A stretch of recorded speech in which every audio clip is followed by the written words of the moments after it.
Dumaan ako sa Bike Plus sa SM North EDSA para mag-shopping. Napatingin ako sa isang babae, akala ko artista, si Ate Jessica pala.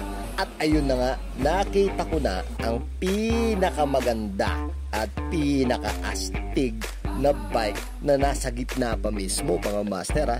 Ayan, tingnan nyo ang Norco full suspension. Tingnan nyo mabuti, master, kung gaano kalupit at gaano kaganda ang bisikletang ito. Wala ka nang isi-setup, wala ka nang papalitan at wala ka nang bibilin. Hindi ka na mapapagastos. Kita mo naman, master.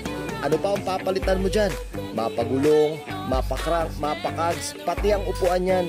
Dahil sa sobrang ganda nito, ay hindi na ako nakatiis, master. Siyempre, kailangan natin sukatin yan kung bagay ba sa atin kahit wala tayong pera. Dahil pagka sinakyan mo to, master, sa itsura nito, sa presyo nito, mukha kang may pera. Aba, kita mo naman yung preno.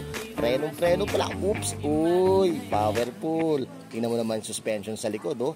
Hop, hop, hop, hop. Oh, powerful, di ba? Napakaganda nito, master. Actually, limited lang yung mga nakikita ko nagbebenta nito. Isa ang Bike Plus na nagbebenta nito. Napakaganda. At ang presyo niyan, master, syempre, 10% pa yan. Kaya ano pang hinihintay mo? Punta ka na sa Bike Plus sa SM North, ha?